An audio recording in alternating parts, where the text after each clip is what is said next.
Hello dear future officers. तो एक बार फिर से आप सभी का बहुत बहुत स्वागत है। आज हमारी क्लास 3 है। इससे पहले हम 2016 का और 2017 के पेपर का फुल डिस्कशन कर चुके हैं, क्योंकि 2016 से 17 का जब हमने डिस्कशन कर रहे थे ना कल, तब हमें पता चला था कि कम से कम 5 से 7 क्वेश्चन ऐसे थे जिनमें एक दो तो ऐसे थे जो क्वेश्चन ही कंप्लीट क्वेश्चन ही डिट्टो रिपीट हो रहे थे। वहीं 5 से 7 क्वेश्चन में ऐसे भी थे जिनमें से कुछ स्टेटमेंट हो गया, या फिर कोई जैसे कि मिलान वाला कोई सूची वाला पर्सन था तो उसका कोई स्टेटमेंट हो गया, कोई एक पॉइंट हो गया।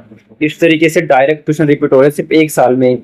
वैसे ही जैसे 2016 से 17 में हुआ था ना, वैसे ही मैं जब 2018 का जब पेपर एनालिसिस कराने के लिए, टीच कराने के लिए मैं पढ़ रहा था, तब मुझे पता चला कि सिर्फ 2016 से 17 नहीं, आप आज हम जब 2000 पेपर 18 वाला जो पेपर डिस्कस करेंगे ना, तब हमें पता चलेगा कि 2016 से भी 2017 से भी क्वेश्चंस डायरेक्ट रिपीट हो रहे हैं, डायरेक्ट रिपीट हो रहे हैं। स्टेटमेंट्स तो हैं ही, क्वेश्चंस भी डायरेक्ट रिपीट हो रहे हैं। तो स्टार्ट करते हैं बिना किसी देरी के, जानेंगे हम आज 2018 का पेपर यूपीएससी सीएपीएफ का फुल पेपर डिस्कशन, ताकि हमारी तैयारी है वो और बेहतरीन हो सके। तो पहले क्वेश्चन से सीधे शुरुआत करते हैं। साइंस से स्टार्ट कर रखा था 2018 में, जो सीरीज ए है उसको। फर्स्ट क्वेश्चन है, एक प्रकाशीय तंतु के माध्यम से जो प्रकाश है, प्रकाश संकेत के संचरण के लिए उत्तरदायी प्रकाशीय घटना। प्रकाशीय तंतु जो होता है, प्रकाशीय तंतु इसमें जो प्रकाश गुजरता है वो इस तरीके से इस फॉर्म में चलता है। इसके लिए जो जिम्मेदार घटना होती है ना, वो होती है पूर्ण आंतरिक परावर्तन, प्रकाश का पूर्ण आंतरिक परावर्तन, ये जिम्मेदार घटना होती है। तो इसका आंसर हो जाएगा सी, आंसर हो जाएगा। नेक्स्ट क्वेश्चन की अगर हम बात करें तो प्रकाशीय सूक्ष्मदर्शी के बारे में निम्नलिखित कथनों में से कौन सा कथन सही है। सूक्ष्मदर्शी में नेत्रिका और अभिदर्शक दोनों ही उत्तल लेंस की होती है, बिल्कुल सही स्टेटमेंट है। जो प्रकाश की सूक्ष्मदर्शी होती है ना, उसमें जो नेत्रिका और अभिदर्शक दोनों के दोनों क्या होते हैं, उत्तल लेंस के बने होते हैं। वहीं सूक्ष्मदर्शी का आवर्धन अभिदर्शक की फोकस की दूरी के बढ़ने के साथ बढ़ता है, ये गलत होता है। क्योंकि ये जो प्रकाश की सूक्ष्मदर्शी है ना, इसका जो आवर्धन है ना, वो फोकस दूरी के क्या होता है, व्युत्क्रमानुपाती होता है, मतलब व्युत्क्रमानुपाती होता है। तो जैसे जैसे अभिदर्शक के फोकस की दूरी बढ़ेगी ना, वही तो सूक्ष्मदर्शी का आवर्धन कम हो जाएगा, मतलब जस्ट अपोजिट संबंध होता है। और इसमें समानुपात संबंध के तरीके से स्टेटमेंट दे रखा है, गलत हो जाता है। तीन अगर हम सॉरी दो, दूसरा स्टेटमेंट क्या हो जाता है, गलत। नेक्स्ट क्वेश्चन जो है, सूक्ष्मदर्शी का आवर्धन सूक्ष्मदर्शी नलिका की लंबाई पर निर्भर करता है, ये बिल्कुल सही है। इसके अलावा सूक्ष्मदर्शक की नेत्रिका एक अवतल लेंस होती है, अवतल नहीं उत्तल लेंस होती है, उत्तल लेंस। तो स्टेटमेंट 4 भी गलत हो जाएगा। तो इसका सही आंसर हो जाएगा ए, 1 और 3। नेक्स्ट क्वेश्चन की अगर हम बात करें तो निम्नलिखित में से किस रत्न में बेरिलियम धातु होती है। जो इन 4 रत्नों में से अगर हम बेरिलियम की बात करें तो जो पुखराज है, इसमें तो एल्यूमिनियम होता है, एल्यूमिनियम साथ ही पन्ना और माणिक्य और नीलम। तो इसमें जो आंसर है ना, बेरिलियम किस में होता है, तो बेरिलियम होता है पन्ना में, पन्ना में होता है बेरिलियम, बेरिलियम धातु होता है। इसके अलावा नेक्स्ट क्वेश्चन, किसी द्रव का वायुमंडलीय दाब कम करने पर, किसी द्रव का वायुमंडलीय दाब यदि हम कम कर दें तो क्वथनांक पर क्या प्रभाव पड़ेगा, तो द्रव का क्वथनांक कम हो जाएगा। क्वथनांक का मतलब होता है बॉइलिंग पॉइंट, जिस ताप पर द्रव है ना गैस में बदलता है, उबलता है, इसके बाद हमारा जो जल उबलने लगता है ना, वो उसका बॉइलिंग पॉइंट है, क्वथनांक होता है। सामान्य तो जो सामान्य वायुमंडलीय दाब होता है ना, उस पर 100 डिग्री सेल्सियस पर जल उबलता है, मतलब पानी उबलता है और वाष्प में बदलने स्टार्ट हो जाता है। लेकिन अगर हम वायुमंडलीय दाब को कम कर देंगे ना, तो ये जो बॉइलिंग पॉइंट है, क्वथनांक, मतलब कम तापमान पर ही पानी उबलने लग जाएगा। इसीलिए तो आपने कई बार कई जगह पढ़ा होगा कि जैसे जैसे हम ऊंचाई पर जाते हैं ना, तो जो भोजन होता है ना, वो प्रेशर कुकर में जल्दी पकने लग जाता है, क्योंकि वहां पर वायुमंडलीय दाब है ना, वो धीरे धीरे कम होने लगता है और क्वथनांक भी कम हो जाता है, मतलब बहुत कम जो हीट पर ही हमारा भोजन पक के तैयार हो जाता है। तो ये इसी का एक क्रियाकलाप है। नेक्स्ट क्वेश्चन की अगर हम बात करें, 4D कक्षक में किसी कोणीय एवं त्रिज्यीय पोर्थो, जिसको बोलते हैं नोड, की संख्या कितनी होती है अगर हमसे, तो इसमें जो कोणीय है ना, 4D कक्षक में कोणीय होते हैं, कोणीय जो नोड होते हैं वो 2 होते हैं, और जो त्रिज्यीय पोत हैं वो 1 होते हैं, मतलब ये आंसर इसका सही है। नेक्स्ट क्वेश्चन की अगर हम बात करें तो, स्तनधारियों की कोशिकाओं में प्रोटीन के विषय में निम्नलिखित में से कौन सा कथन सही है। स्तनधारियों के बारे में बता रहा है, कोशिकाओं में जो प्रोटीन आता है उसके विषय में। स्तनधारियों की कोशिकाओं में प्रोटीन का संश्लेषित कोशिका झिल्ली होती है, ये सही नहीं है। स्तनधारियों की कोशिकाओं में प्रोटीन का संश्लेषण कोशिका झिल्ली में नहीं होता बल्कि खाद्य से सीधे स्रावित होता है, ये भी गलत है। स्तनधारियों की कोशिकाओं में प्रोटीन का जो संश्लेषण होता है ना, वो संश्लेषित जो रुक्ष अंतर्द्रव्य जालिकाएं होती है ना, उसमें होता है। तो ये इसका सही आंसर है। स्तनधारी जो भी जीव है उनमें कोशिकाओं जो प्रोटीन का जो संश्लेषण होता है वो कहाँ होता है? वो होता है रुद्र अंतर्द्रव्य जालिका में होता है। रुद्र अंतर्द्रव्य जालिका में होता है। तो ये इसका सही आंसर हो जाएगा। नेक्स्ट क्वेश्चन की अगर हम बात करें सी, पादपों में जो अभिगमन क्रिया होती है ना, के बारे में निम्नलिखित में से कौन सा कथन सही है? पादपों में अभिगमन क्रिया कोशिका की झिल्ली के आर पार आयनों एवं मतलब अभिगमन वही होता है कि जैसे कोशिका है, कोशिका के बाहर, कोशिका के अंदर अगर सांद्रता किसी की अधिक हो जाए तो जो ये पदार्थ होता है वो बाहर की तरफ मूव करने लग जाता है। यदि बाहर ज्यादा सांद्रता है, बाहर ज्यादा सांद्रता और अंदर कम है, तो उच्च सांद्रता से निम्न सांद्रता की ओर जो पदार्थ होता है ना वो विचरण करने लग जाता है। इसको भी कोशिका झिल्ली की आर पार सांद्रण प्रवणता के विपरीत आयनों एवं छोटे अणुओं के सक्रिय अभिगमन के लिए ऊर्जा की आवश्यकता होती है। ये तो इसका राइट आंसर क्या हो जाएगा? बी आंसर हो जाएगा। नेक्स्ट क्वेश्चन की हम बात करें तो यदि एक तरल लोलक में दोलन का आयाम बहुत छोटा है तो इसका दोलन काल कितना हो? किस किस पर निर्भर करता है? मतलब क्योंकि दोलन का जो सूत्र होता है वो होता है टी बराबर 2 pi under root L upon G. तो ये जो लोलक होता है ना, लोलक, वो किस किस पर डिपेंड करता है? एल मतलब लंबाई पर निर्भर करता है, गुरुत्वाकर्षण जी पर भी निर्भर करता है, इसलिए दो भी सही हो जाएगा। एम की कोई बात नहीं कर रहा है यहाँ पे, एम द्रव्यमान पर कोई निर्भर नहीं करता, इसमें दे रखा है एम पर निर्भर करता है, तो गलत हो जाएगा। लोलक का आयाम ए पर भी निर्भर नहीं करता, ये भी सही है, ए की कोई बात नहीं कर रखी। तो 1, 2 और 4 मतलब इसका बी आंसर हो जाएगा। नेक्स्ट क्वेश्चन की अगर हम बात करें तो लेजर शब्द का तात्पर्य, लेजर की फुल फॉर्म हो रखा है, तो ये जो light amplification by stimulated emission of radiation, ये इसकी फुल फॉर्म हो जाएगी। नेक्स्ट क्वेश्चन की अगर हम बात करें तो कार्बोक्सिलिक अम्ल के बारे में निम्नलिखित में से कौन से कथन सही है? कार्बोक्सिलिक अम्ल के बारे में पूछ रखा है। तो पहला स्टेटमेंट जो दे रखा है वो दे रखा है साधारण एलिफेटिक कार्बोक्सिलिक अम्ल जल में क्या होता है? घुलनशील होता है। तो ये बिल्कुल सही है। साधारण एलिफेटिक कार्बोक्सिलिक अम्ल होता है जल में घुलनशील होता है, जबकि उच्चतर स्तर पर जो कार्बोक्सिलिक अम्ल होगा ना वास्तव में जल में घुलनशील नहीं होता। साधारणतः तो होता है, लेकिन अगर उच्चतर जिसमें कार्बोक्सिलिक अम्ल है तो वो वास्तव में जल में घुलनशील नहीं होता। ये भी सही है। किसी कार्बोक्सिलिक अम्ल की अम्लता हाइड्रोकार्बन श्रृंखला में उपस्थित कार्बन परमाणुओं की संख्या कितनी है इस पर निर्भर करता है। तो ये भी बिल्कुल सही बात है। तो इसका आंसर हो जाएगा डी, मतलब तीनों स्टेटमेंट बिल्कुल सही हो जाएंगे। नेक्स्ट क्वेश्चन की अगर हम बात करें तो सूची दे रखा है, मतलब यौगिक दे रखा है और बहुलोकों का प्रकार किस प्रकार का है और हमें मिलाने के लिए बोल रखा है। तो यौगिक कौन कौन से हैं? मेलेमिन, पॉलीविनाइल क्लोराइड, टेरिलिन और सेल्यूलोज हो गया। वहीं बहुलक के प्रकार में रेखीय, संघनन, प्राकृतिक, तिर्यकबद्ध, यही तो इनको हम मिलाते हैं। तो जो मेलेमिन है ना, मेलेमिन वो जाएगा सीधा तिर्यकबद्ध में, मतलब ए जाएगा 4 में। देन जो पॉलीविनाइल क्लोराइड है वो जाता है सीधे सीधे संघनन में। ये जो दो ये इससे मैच होगा, ये इससे होगा। और जो टेरिलिन है, टेरिलिन कैसा है? टेरिलिन एक रेखीय बहुलक है और सेल्यूलोज एक प्राकृतिक बहुलक है। तो ये आ जाएगा 4, 2, 1 और 3, डी इसका राइट आंसर आ जाएगा। नेक्स्ट क्वेश्चन की अगर हम बात करें तो कर्क रेखा निम्नलिखित किसमें से किस एक देश में से होकर गुजरती है? आपको कमेंट बॉक्स में पहले ये बताना है कि कितने देशों से होकर जो कर्क रेखा है ना वो गुजरती है। तो इसमें तो जो आंसर है ना वो आ जाएगा माली, मोटानिया और नाइजीरिया, इन सभी देशों से होकर, ये अफ्रीका के कुछ देश है जिनसे कर्क रेखा गुजरती है। तो भारत में भी भारत से होकर भी कर्क रेखा गुजरती है, ये आपको पता है। और किन राज्यों से होकर गुजरती है ये आपको कमेंट बॉक्स में लिखना है, वो 8 राज्य कौन कौन से हैं। नेक्स्ट क्वेश्चन की हम बात करें तो किस नदी पर गरसोपा जलप्रपात बनता है?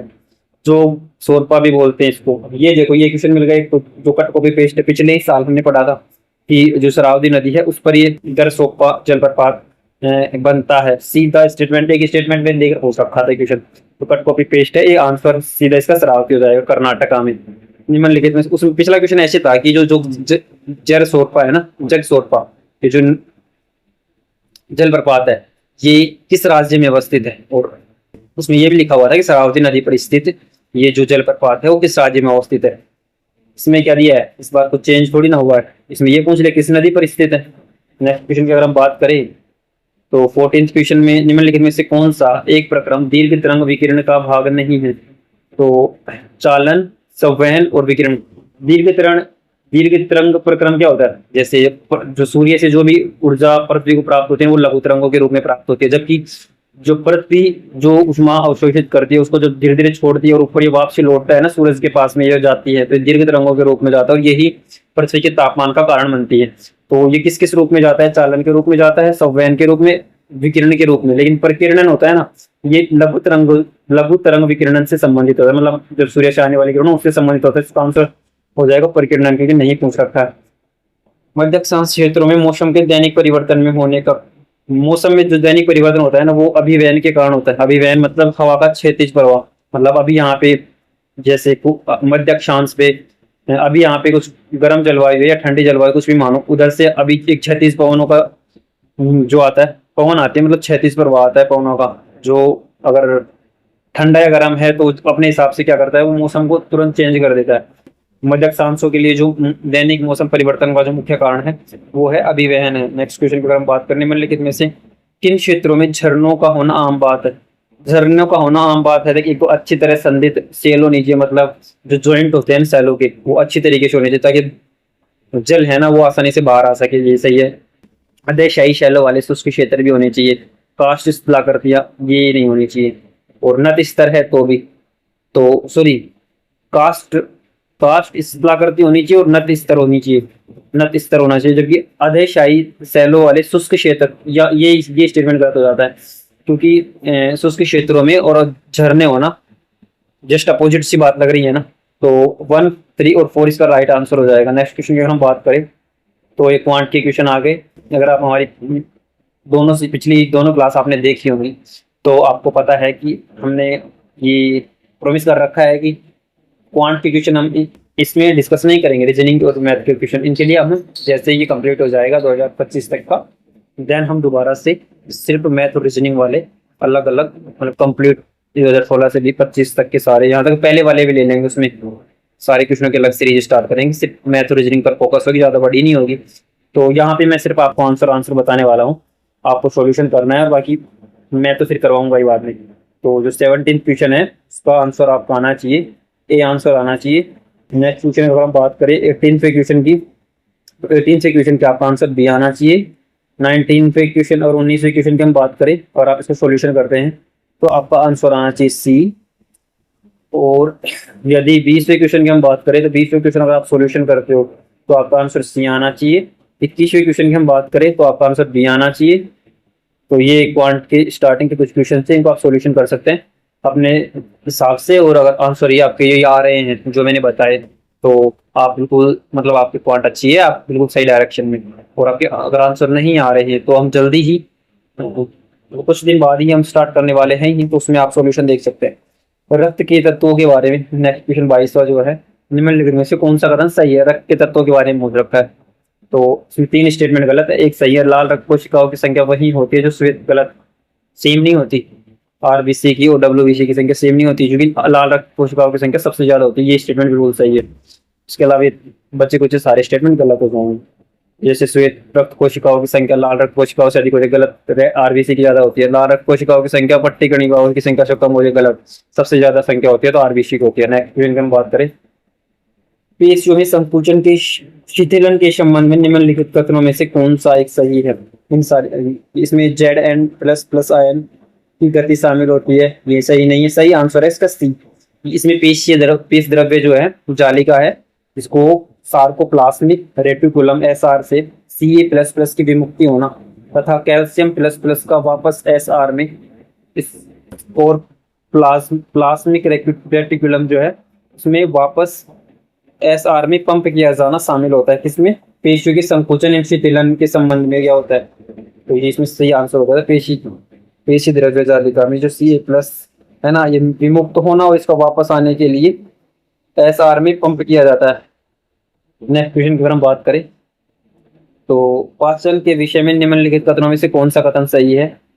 पाचन को लेकर एक स्टेटमेंट इसमें छांटना है जो सही है। खाद्य की उपस्थिति वसा की पाचन ट्रिप्सिन एवं काइमोट्रिप्सिन के द्वारा होते, गलत है। खाद्य में जो वसा की है ना, वसा का पाचन जो होता है ना लाइपेजो के द्वारा होता है, ये स्टेटमेंट सही है, ना कि स्टार्च का पाचन नहीं होता, वसा का पाचन होता है लाइपेजो के द्वारा। इसके अलावा न्यूक्लिक अम्ल का पाचन एलिमेजो के द्वारा नहीं होता। तो इसका सही आंसर सी हो जाएगा 24वें क्वेश्चन में। नेक्स्ट क्वेश्चन की हम बात करें तो हरे पादपों द्वारा प्रकाश संश्लेषण में कार्बन डाइऑक्साइड का उपयोग हाइड्रोकार्बन बनाने में होता है। हरे पादपों में प्रकाश संश्लेषण को, ये बिल्कुल सही स्टेटमेंट हो जाता है। जो प्रकाश संश्लेषण की क्रिया के फलस्वरूप करते क्या है, ये जो कार्बन डाइऑक्साइड को उपयोग करके क्या बनाते हैं, कार्बोहाइड्रेट बनाते हैं पोषण, अपने पोषक तत्वों के लिए, अपने पोषक तत्वों की पूर्ति करने के लिए पौधे, ये सही हो जाते हैं। प्रकाश संश्लेषण के दौरान पादप कार्बोहाइड्रेट बनाने में ऑक्सीजन का उपयोग नहीं करते, प्रकाश का उपयोग करते, कार्बन डाइऑक्साइड का उपयोग करते। पादपों द्वारा उत्पन्न किया गया कार्बोहाइड्रेट मृदा से आता है नहीं, पादपों द्वारा उत्पन्न किया गया कार्बोहाइड्रेट यूरिया से भी नहीं आता, ये खुद अपने दम पे बनाते हैं। नेक्स्ट क्वेश्चन की हम बात करें, इंसुलिन हार्मोन मनुष्य के लिए, इंसुलिन एक कोलेस्ट्रॉल प्रेरित हार्मोन होता है जो मानव को दिया जाता है। इंसुलिन एक स्टेरॉइड हार्मोन होता है जो मानव शरीर में उत्पादित होता है, मानव शरीर के द्वारा उत्पादित नहीं होता। और इंसुलिन एक प्रोटीन होता है जो मानव शरीर, ये आंसर इसका राइट आंसर हो जाएगा। इंसुलिन को लेकर एक प्रोटीन है ये, और ये मनुष्य के शरीर के द्वारा, अग्नाशय के द्वारा ही ये जो बनाया जाता है, बनता है, मनुष्य के शरीर में ही बनता है। 26वें क्वेश्चन में डी आंसर। नेक्स्ट क्वेश्चन में हम बात करें तो चूना पत्थर के प्रदेश दे रखा है और देश दे रखा है। इसमें इससे पिछले साल वाला क्वेश्चन था, उसमें थोड़ा चेंजिंग था, उसमें भट्टियां वगैरह दे रखा था, सोना चांदी वगैरह की। खदानें कहाँ पे, और इस बार पूछ लिया उसमें क्या, चूना पत्थर प्रदेश और देश किसमें है। तो पेनिन श्रृंखला होते हैं, पेनिन्स जो है, और जो कटान कहाँ पे है, और कॉकपिट देश कहाँ पे है, और कोज समूह कहाँ पे है। तो इन सभी की अगर हम बात करें 27वें क्वेश्चन में हमारा आंसर होना चाहिए, ए आंसर होना चाहिए, ये आंसर होना चाहिए। मतलब पेनिन श्रृंखला होनी चाहिए ब्रिटेन में, युक्तान प्रायद्वीप होना चाहिए मैक्सिको में, और जो कॉकपिट देश है वो होना चाहिए जमैका में, और फ्रांस को कोज समूह कोजेस में। अब देखो इसका आंसर 34 21 है। पिछले साल जब हम कल हम जब डिस्कस कर रहे थे पेपर, तो 3 से 4 क्वेश्चन हमारे ऐसे थे जिनका आंसर क्वेश्चन की बात नहीं कर रखा, ये मिलान वाले क्वेश्चन जिनमें सेम ये पैटर्न था 34 21, और मैं लिख लिख के बार बार बोल रहा था 34 21। तो इस बार भी देखो, ये सिर्फ इसलिए नहीं है कि आप तुक्का लगा सकते थे, एक मोटा मोटा बता रहा हूँ। अगर आपको थोड़ा बहुत कंफ्यूजन हो ना, तो अगर पैटर्न समझ में आ रहा है तो आपको थोड़ी हेल्प हो सकती है। नेक्स्ट क्वेश्चन की अगर हम बात करें तो निम्नलिखित में से किस शहरों में पोषण शीतोष्ण भूमध्य सागरीय जलवायु पाई जाती है। पोषण का मतलब होता है, पोषण शीतोष्ण भूमध्य सागरीय जलवायु पाई जाती है। तो पोषण मतलब गर्म, केपटाउन, लॉस एंजल्स, एडिलेड और सेंटियागो। मतलब पोषण मतलब ठंडी शीतोष्ण भूमध्य सागरीय जलवायु। भूमध्य सागरीय जलवायु कहाँ कहाँ पाई जाती है, तो भूमध्य सागर के आसपास मेनली देखोगे ना, तो 30 डिग्री से 45 डिग्री के बीच में पाई जाती है भूमध्य सागरीय दोनों अक्षांशों में। और जो महाद्वीप है ना उनके पश्चिमी किनारों पर पाई जाती है। तो केपटाउन और Los Angeles USA, Adelaide, Santiago, इन चारों में ही क्या पाई जाती है, सेंटियागो ऑस्ट्रेलिया में हो जाएगा। तो इन चारों में ही क्या है, ये भूमध्य सागरीय जलवायु पाई जाती है, जो खट्टे फलों के लिए प्रसिद्ध होती है इस प्रकार की जलवायु। नेक्स्ट क्वेश्चन की अगर हम बात करें, निम्नलिखित में से कौन सा एक जनसंख्या की घनत्व के अनुसार भारतीय राज्यों का सही अवरोही क्रम है। सेम डिट्टो क्वेश्चन आया था पिछली बार, बस चेंजिंग थोड़ा सा ये था, क्रम भी अवरोही था, जनगणना 2011 की थी। इस बार पूछ लिया वो जनसंख्या घनत्व, उसमें पूछ लिया था लिंगानुपात 4 राज्यों का। तो जनसंख्या घनत्व की बात करें तो सबसे ज्यादा जनसंख्या घनत्व, मतलब राज्य छोटा है, जनसंख्या बहुत ज्यादा बिहार की है, एक ऑप्शन तो ये हो जाता है। इन दो को तो आप इकट्ठी कर दो, तो ये 2 ऑप्शन तो बिल्कुल कट हो जाएंगे। ठीक है, आप केरल और पश्चिम बंगाल में से पश्चिम बंगाल की घनत्व ज्यादा है, फिर केरल के, उत्तर प्रदेश का, तो इसका आंसर हो जाएगा सी।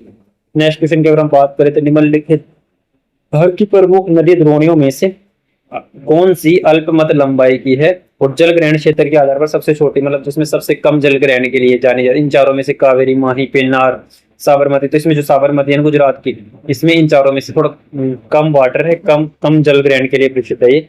और नेक्स्ट क्वेश्चन की अगर हम बात करें, बंगाल की खाड़ी की तुलना में अरब सागर में उच्च लवणता दर्ज की जाती है, क्यों। एक तो बंगाल की खाड़ी में क्या होता है, इसमें एक तो ये रीजन हो जाएगा सीधा अरब सागर वाष्पीकरण की उच्च दर होती है, क्योंकि वहां पर एक तो धूप तो पड़ती है ना, तो वर्षा कम होती है, तूफान भी कम आते हैं, इसके अलावा वाष्पीकरण की दर भी अधिक होती है। दूसरा तो नदियां होती है ना, भारत की जितनी भी नदियां हैं और महाद्वीपों की जो भी नदियां हैं आसपास, जो बे ऑफ बंगाल से लगते हैं, तो उनमें क्या होता है, नदियां है ना अपना पानी सीधा आकर विसर्जित करती हैं, उसमें जो लवणता है ना उसको कम कर देती हैं धीरे धीरे। जबकि अरब सागर में इतनी नदियां तो गिरती है नहीं, इसलिए उसकी लवणता है ना वो अधिक पाई जाती है। तो इसका ये एक एग्जैक्ट आंसर ये हो जाएगा ए। इसके अलावा 32वें क्वेश्चन का मैं आपको आंसर बता दूं तो सी आंसर आएगा। 33वें क्वेश्चन की अगर मैं बात कर रहा हूँ तो इसका जो आंसर होने वाला है डी आंसर आएगा। 33वें क्वेश्चन की डी आंसर। 34वें क्वेश्चन की बात करूं मैं तो अगर आपको करना है 34वें क्वेश्चन में आपका आंसर आना चाहिए डी आंसर आना चाहिए। 35वें क्वेश्चन में आपका आंसर आना चाहिए सी आंसर आना चाहिए। 36 में भी आपका आंसर सी आना चाहिए। और 37वें क्वेश्चन की अगर मैं बात करूं निम्नलिखित में से किस स्थान पर प्रवाल भित्ति विरचन नहीं पाया जाता, मतलब जहाँ पे प्रवाल भित्तियों का भी नुकसान नहीं हो रहा है, वो अपने यथास्थिति रूप में बनी हुई है, तो वो है कैम्बे खंबात की खाड़ी। इसके अलावा मन्नार की खाड़ी, तमिलनाडु, लक्षद्वीप, अंडमान निकोबार में धीरे धीरे प्रवाल भित्तियों का विरचन देखने को मिल रहा है। तो इसमें आंसर आ जाएगा ए कैम्बे खंबात की खाड़ी।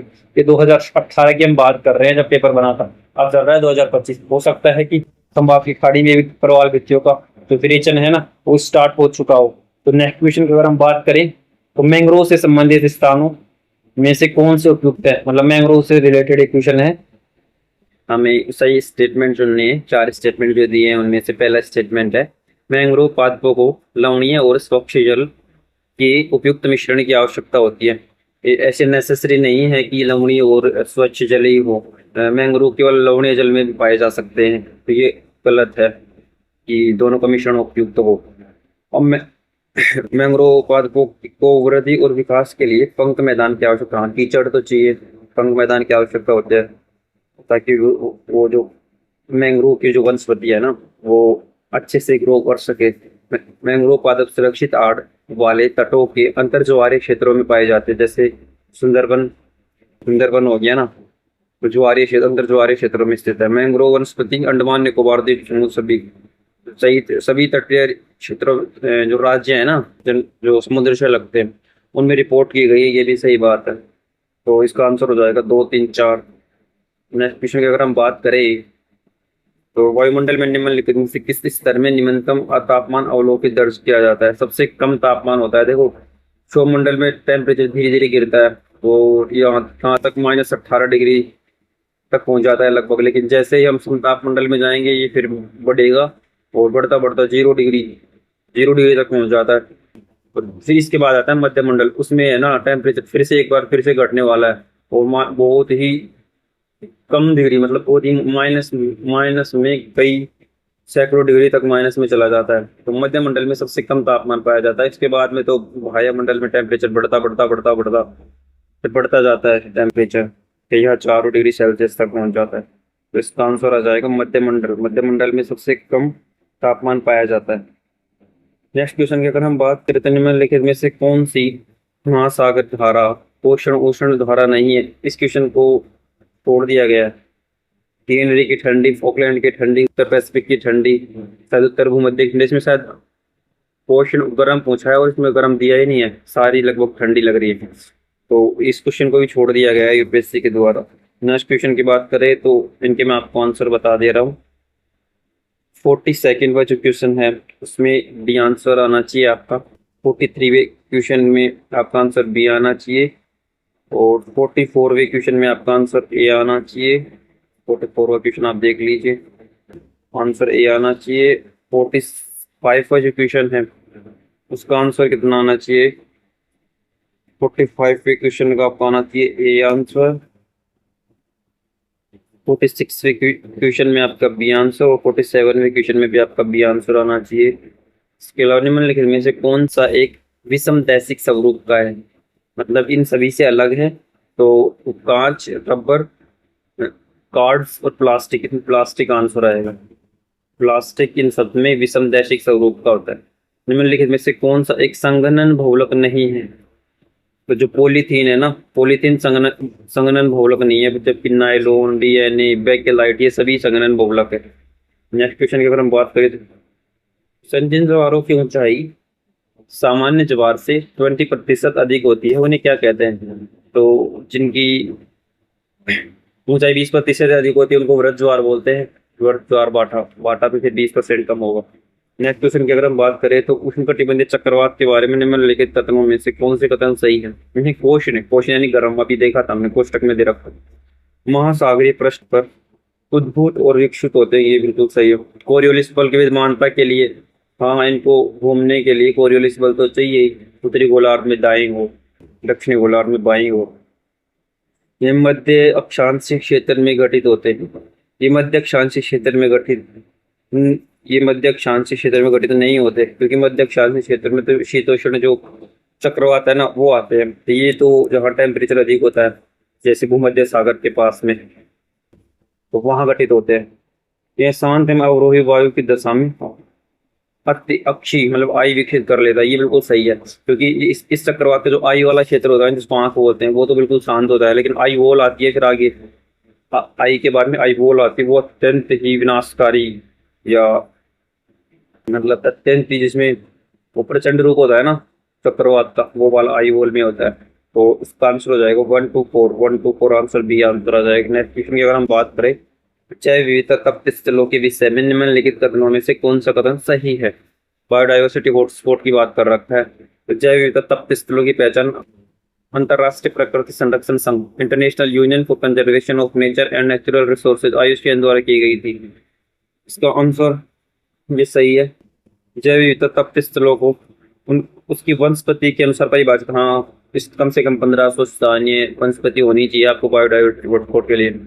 वहीं भारत में पूर्वी घाट में भारत में जैव विविधता हॉटस्पॉट नहीं है, जब बल्कि पश्चिमी घाट में भी है, और पश्चिमी हिमालय जैव विविधता तप्त स्थल वहीं पर हिमालय तो लगभग संपूर्ण साग ही है।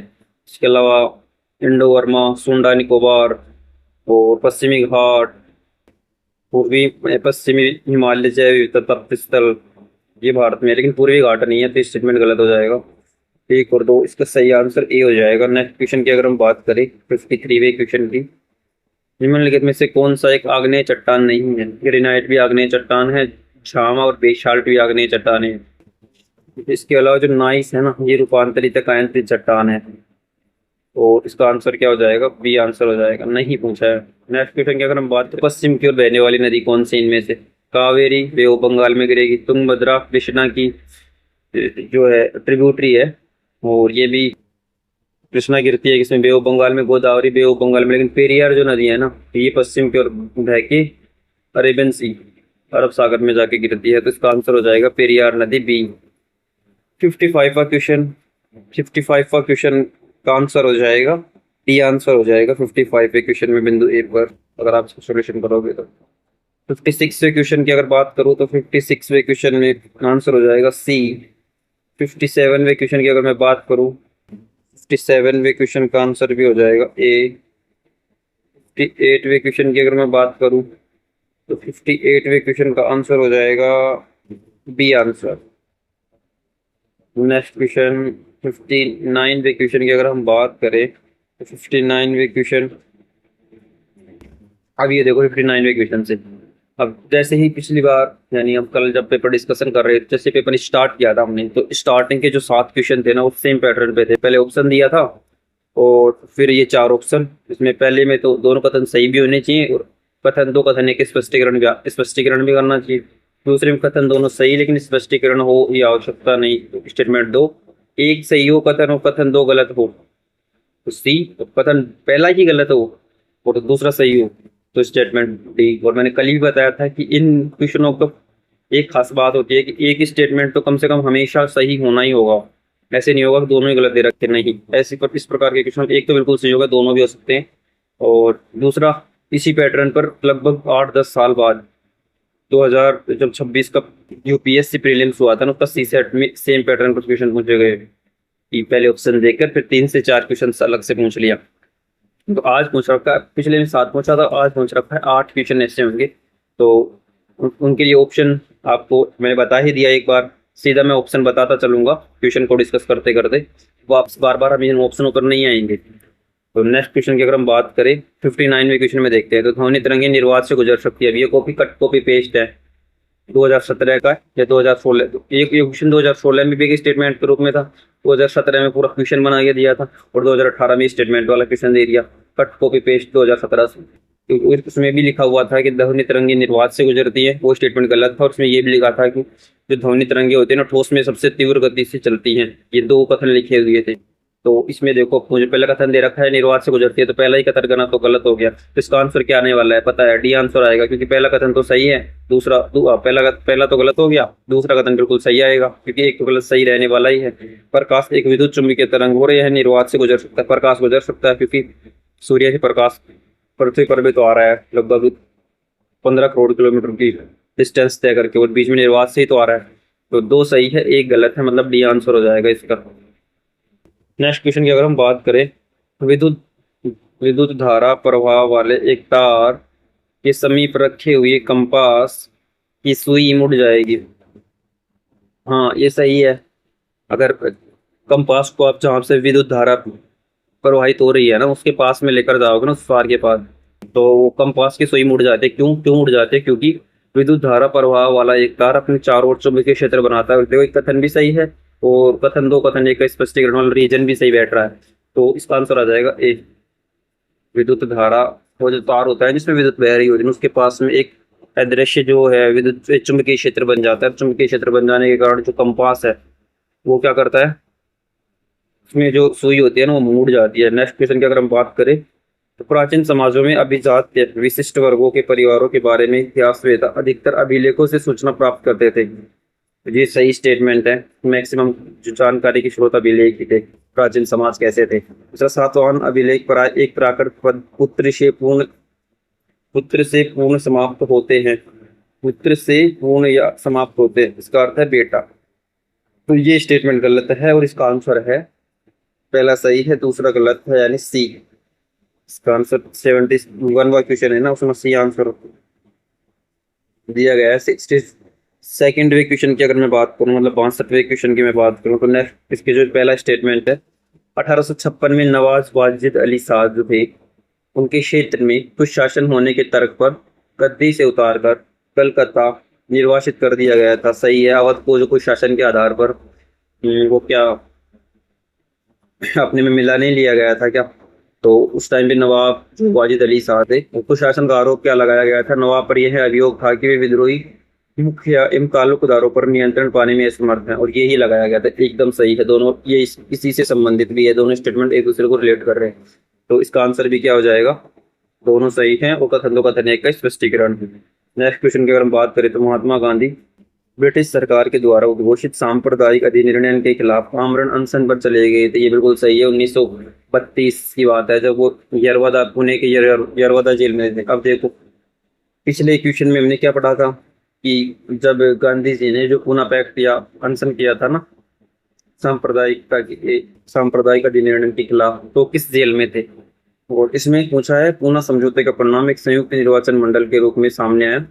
इसमें दलित वर्गों के लिए आरक्षित सीटों की संख्या बढ़ गई थी। हाँ, ये जो सांप्रदायिकता है ना, उसके खिलाफ हुआ था। अंग्रेजों ने क्या किया था, दलित वर्गों के लिए भी अलग से सांप्रदायिकता की व्यवस्था स्टार्ट कर दी थी। तो इस पर गांधी जी ने आमरण अनशन किया था। फिर जो डॉक्टर अम्बेडकर, भीमराव अम्बेडकर जी हैं, उनके साथ एक समझौता किया था बाद में गांधी जी ने, और जिसको पूना पैक्ट के नाम से जाना जाता है। 2025 में यूपीएससी सिविल सर्विस एग्जाम में डायरेक्ट क्वेश्चन पूछा था सीधा, पूना समझौता किस किस के बीच में हुआ था। बहुत आसान क्वेश्चन था वो। तो ये इसका आंसर भी ये हो जाएगा, क्योंकि दोनों एक दूसरे से रिलेट कर रहे हैं। नेक्स्ट क्वेश्चन की अगर हम बात करें, तो भारत में राज्यसभा, ये क्वेश्चन है ना 2024 में यूपीएससी जो सीएससी प्रीलिम्स है ना, उससे डिट्टो उठाया गया है। डिट्टो कॉपी, कोई कथन वाला ही क्वेश्चन था। भारत की राज्यसभा के बहुमत सदस्यों का निर्वाचन राज्य विधानमंडलों में निर्वाचित सदस्यों द्वारा किया जाता है। तो ये सही है कि राज्यसभा के सदस्य कौन चुनता है? वो विधानसभाओं से चुने जाते हैं। जिस राज्य में जितनी विधानसभा, वो राज्यसभा की सीटें होती हैं, उतने विधानसभा से चुन लिए जाते हैं। यहाँ तक कि 12 जो है उनको मनोनीत भी किया जाता है। आर्टिकल 80 इसी से संबंधित है। नेक्स्ट स्टेटमेंट, राज्यसभा के जो सदस्य राज्य विधानसभाओं से निर्वाचित होते हैं, उससे संबंधित आदिवासी, मतलब उसी संबंधित राज्य से होना चाहिए। देखो, ये निबंधन है ना, ये पहले था, लेकिन जो आरपीए है ना, रिप्रेजेंटेटिव जो प्यूपिल्स एक्ट है ना 1951, इसमें संशोधन किया गया 2003 में। आरपी अमेंडमेंट एक्ट किया 2003 में। उसमें इस बाउंडेशन को हटा दिया गया कि अगर संबंध जो विधानसभा है ना, वो राज्यसभा के सदस्यों को निर्वाचित कर रही है, चुन रही है, तो जरूरी नहीं कि वे उसी राज्य से हो। अब के लिए ये तो उससे संबंधित राज्य का अधिशासी होना चाहिए, ये जरूरी नहीं है। इसलिए स्टेटमेंट, एक सही स्टेटमेंट दो गलत, मतलब सी इसका राइट आंसर हो जाएगा। नेक्स्ट क्वेश्चन की अगर हम बात करें तो निम्न स्थायी बंदोबस्त के बारे में है। नेक्स्ट क्वेश्चन स्थायी बंदोबस्त के बारे में है। स्थायी बंदोबस्त पे कितनी बार हर साल क्वेश्चन आ रहा है? 2016 में भी क्वेश्चन है, 2017 में भी क्वेश्चन है, 2018 में ले लो आप। इस बार बस कथन के रूप में दे दिया। स्थायी बंदोबस्त बंगाल के परे किसी अन्य क्षेत्र में विरले बढ़ाया गया था। ये सही है कि मैक्सिमम जो था वो बंगाल के क्षेत्र में ही था, किसी अन्य क्षेत्र में तो ज्यादातर माहलवाड़ी और रैयतवाड़ी व्यवस्था को अपनाया जा रहा था। दूसरा स्टेटमेंट, 1810 के बाद कृषि संबंधित कीमतों में गिरावट आई, जिससे बंगाल के जमींदारों की आय पर प्रतिकूल प्रभाव पड़ा। ये गलत है, क्योंकि 1810 के बाद में है ना, कृषि संबंधित जो कीमतें हैं ना, उनमें वृद्धि होने लगी थी धीरे धीरे, और इनकी जो आय है मतलब वो बहुत ज्यादा हो गई थी, अच्छे से सुधार होने लगे। तो ये गलत हो जाएगा, पहला सही हो जाएगा। तो 65 पे क्वेश्चन का आंसर भी सी ही आंसर आएगा। नेक्स्ट क्वेश्चन की अगर हम बात करें तो 20वीं शताब्दी में के आरंभ में एक नई संकर वास्तुशिल्प शैली विकसित हुई, जिसमें भारतीय शैली के साथ यूरोपीय शैली का संयोजन हुआ था। ये सही है, मेहराब और मकबरे जो बनाए जा रहे थे, तो 20वीं शताब्दी की बात है, तो उनके साथ में जो यूरोपीय शैलीज है, नई नई मॉडर्न, उसको भी ऐड करके मिक्सचर के रूप में एक नई शैली बना दिया था इन लोगों ने। जैसे ये संसद भवन हो गया, और कई सारी जो स्ट्रक्चर अंग्रेजों के द्वारा बनाई गई है भारत में, वो इसी शैली, भारतीय शैली और यूरोपीय शैली के संयोजन से ही बनी है। नेक्स्ट स्टेटमेंट क्या है? लोक वास्तुशिल्प में भारतीय एवं यूरोपीय शैली का एकीकरण करके अंग्रेज यह सिद्ध करना चाहते हैं कि ये भारत के वैध शासक है। हाँ, वो ये भी बिल्कुल सही है। ये सब कुछ करने का, इन दोनों शैलियों को मिक्स करने का, इनका एक ही तो रीजन रहता था हमेशा, कि लोगों को ऐसे लगे कि अंग्रेज इनके हित में काम कर रहे हैं, ये अंग्रेज भारत का हित चाहते हैं, भारत के असली शासक यही हैं। तो ये दोनों एक दूसरे से रिलेट भी कर रहे हैं, तो आंसर क्या हो जाएगा? दोनों सही हैं, दोनों एक दूसरे के स्पष्टीकरण है, ये आंसर आ जाएगा। नेक्स्ट क्वेश्चन की अगर बात करें तो 19वीं सदी के प्रारंभ में ब्रिटिश कालीन भारत के नगर नियोजन के बारे में निम्नलिखित कथनों में से कौन सा से सही है? तो 19वीं सदी की बात कर रखा है, मतलब 1800 से 1900 के बीच में नगरों की उत्पत्ति के लिए धन सार्वजनिक लॉटरी के रूप में भी एकत्रित किया जाता था। एक लॉजिकल सा, एक नॉर्मल स्टेटमेंट लग रहा है, और ये बिल्कुल सही भी है। 19वीं शताब्दी के प्रारंभिक दशकों में महामारी की आशंकाओं ने नगर नियोजन को बढ़ावा दिया था। एक कारण है कि नगर नियोजन क्यों बढ़ना चाहिए, उस टाइम का एक रीजन ये भी था कि उस टाइम पे महामारी से लोग बचाव के लिए ये सारे कदम उठा रहे। तो ये दोनों कथन सही है, और आंसर सी हो जाएगा। नेक्स्ट क्वेश्चन की अगर हम बात करें, देखो एक बात बताता हूँ, यहाँ आप आज है ना, ये जो पेपर है ना, पीडीएफ पेपर 2016 की तरह इसकी क्वालिटी है ना, ऑलरेडी ऐसी ही है, इसमें मेरा कोई दोष नहीं है, क्योंकि इसको थोड़ा ज्यादा जूम कर देते हैं तो फटने सा लग जाता है। इसका पिक्सल है ना, वो बहुत कमजोर है, मतलब अक्षर वैसे तो सही दिख रहे हैं, लेकिन आपको लग सकता है कि यार ऐसा कुछ नहीं है। क्वालिटी वीडियो की तो उतनी शानदार रहती है, वो 1080, मतलब 1080 से भी ज्यादा ही रहती है, लेकिन ये पीडीएफ की क्वालिटी ऐसी है, तो इसमें मैं क्या कर सकता हूँ? तो आपको थोड़ा कोऑपरेट करना होगा। भारत की सब नेक्स्ट क्वेश्चन की बात करें हम, भारत की स्वतंत्रता के बारे में निम्नलिखित कथनों में से कौन सा से सही है? 15 अगस्त 1947 को भारत की स्वतंत्रता की सूचना देते हुए शक्ति के औपचारिकरण हस्तांतरण की घोषणा लॉर्ड माउंटबेटन के द्वारा की गई थी। तो ये सही ही है, लॉर्ड माउंटबेटन ने तो की थी घोषणा स्वतंत्रता की भारत की। वहीं 15 अगस्त 1947 को राजधानी हुए उत्सव में महात्मा, हाँ सही है, वो दंगों को शांत करवाने में लगे हुए थे, तो वो उत्सव में उपस्थित नहीं थे, राजधानी में नहीं थे, वो जो दंगे चल रहे थे ना, इन दंगों को शांत कराने में लगे हुए थे, ये इतना मानता थी उनकी। तो इसका आंसर दोनों सही स्टेटमेंट है। कांग्रेस के समाजवादी दृष्टिकोण का प्रतिनिधित्व किया था, कांग्रेस में नरेंद्र देव थे, इसके अलावा जयप्रकाश नारायण, ये सभी कौन थे? सीजीआई, मतलब समाजवादी दृष्टिकोण से जुड़े हुए थे। नेक्स्ट क्वेश्चन की अगर हम बात करें तो निम्नलिखित में से किसके माध्यम से सिक्किम भारत संघ का सह राज्य बना? देखो यहाँ पे ना एक झोल है, क्या है रूल कि यूपीएससी ने तो आंसर ये माना है 36वां संविधान संशोधन 1975, मतलब ये आंसर दिया है आंसर की में, लेकिन ये गलत लग रहा है साफ साफ, क्योंकि सह राज्य पूछ रहा है। सिक्किम सह राज्य बना था 35वें संविधान संशोधन 1974 में, जबकि जब अगले ही साल जब 36वां संविधान संशोधन हुआ था ना, तो इसको 22वां सिक्किम जो है ना पूर्ण स्वतंत्र अलग से एक स्पेशल राज्य बन गया था, पूर्ण राज्य भारत का 22वां 36वें संविधान संशोधन में, लेकिन यूपीएससी ने ए माना है। तो अगर आगे क्वेश्चन आता है ना तो इसका आंसर ए सी सही आंसर होगा। नेक्स्ट क्वेश्चन की अगर हम बात करें तो निम्नलिखित में से कौन सा एक निर्णय उच्चतर न्यायपालिका में नियुक्ति और स्थानांतरण से लेकर, मतलब जजेस की नियुक्ति से संबंधित है और उनके ट्रांसफर को लेकर भारत के सीजेआई एवं न्यायाधीशों के अधिशासी मंडल की प्रधानता के साथ जुड़ा हुआ है। तो जो फर्स्ट जजेस केस था ना, जिसको डॉक्टर पी गुप्ता बनाम भारत का राष्ट्रपति बोलते हैं, वो इन जजेस की नियुक्ति से संबंधित था कि कौन नियुक्ति करेगा, इनका ट्रांसफर कैसे होगा। तो इसमें वो सीजीआई को प्राथमिकता दी है। तो ये जो केस है कौन सा है, एसपी गुप्ता बनाम भारत का राष्ट्रपति, इसको फर्स्ट जजेस केसेस भी बोलते हैं। नेक्स्ट क्वेश्चन की बात करने में निम्नलिखित में से कौन सा संविधान संशोधन, एक बात समझ में आ रही है यहाँ, संविधान संशोधन देखते ही समझ में आ गया कि हर साल संविधान संशोधन से क्वेश्चन आ रहे हैं। 16 में भी आए थे, 17 में भी आए थे और 18 में भी संविधान संशोधन टॉपिक से क्वेश्चन है। संसद के सदनों राज्य विधानमंडलों के अध्यक्ष या सभापतियों की शक्तियों को बहुत सशक्त किया है, मतलब कौन सा संविधान संशोधन में या अध्यक्ष को सभापति की शक्ति मतलब मजबूत की गई, बढ़ा दी गई थी, बढ़ गई थी सीधे सीधे। तो 61वां संविधान संशोधन तो एज मताधिकार मतदान की आयु को घटाकर 21 से 18 वर्ष की गई थी। ये इसमें कोई लोकसभा अध्यक्ष और सभापति का कोई रोल नहीं है। 42वां संविधान संशोधन, 44वें संविधान संशोधन, इसमें भी कोई ऐसा था। 73वां संविधान संशोधन तो है ही पंचायती निकाय के रिलेटेड, लेकिन जो 42वां संविधान संशोधन था दल बदल 52वां जो संविधान संशोधन किया गया था दल बदल को 1986 में, इसमें क्या था कि दल बदल का जो फाइनल डिसीजन कौन लेने वाला था, वो अध्यक्ष लेगा या फिर राज्यसभा में दल बदल है तो सभापति लेगा। तो इसमें उनकी शक्ति को बढ़ा दिया गया था। तो इसका आंसर क्या हो जाएगा, 52वां संविधान संशोधन दल बदल विरोधी जो उपबंध थे उनमें सभापति एवं अध्यक्ष के जो शक्ति है ना उनको पुश मिला था, बढ़ी थी वो।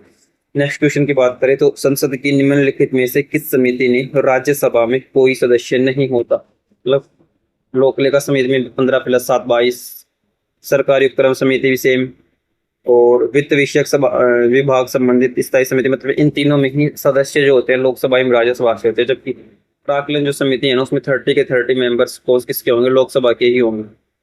तो इसका आंसर हो जाएगा सी। नेक्स्ट क्वेश्चन की अगर हम बात करें तो भारत के संविधान के आर्टिकल 371 जो विशेष राज्यों के लिए उपबंध, कुछ विशेष उपबंध है ना राज्यों के लिए, जिसमें 371 से लेकर 371 आई तक है। तो महाराष्ट्र और विदर्भ गुजरात के लिए तो 371 आर्टिकल ही है, और गुजरात और महाराष्ट्र में आ जाते हैं। कर्नाटक के लिए 371 आई आ जाएगा, 371 आई। और मध्य प्रदेश नहीं है, इसमें मध्य प्रदेश नहीं है, बल्कि फिर 371 ए आ जाता है, नागालैंड बी आ जाता है, ए नागालैंड आ जाएगा, बी असम आ जाएगा, सी जो मणिपुर आ जाएगा, डी और ई आंध्र प्रदेश तेलंगाना से संबंधित है।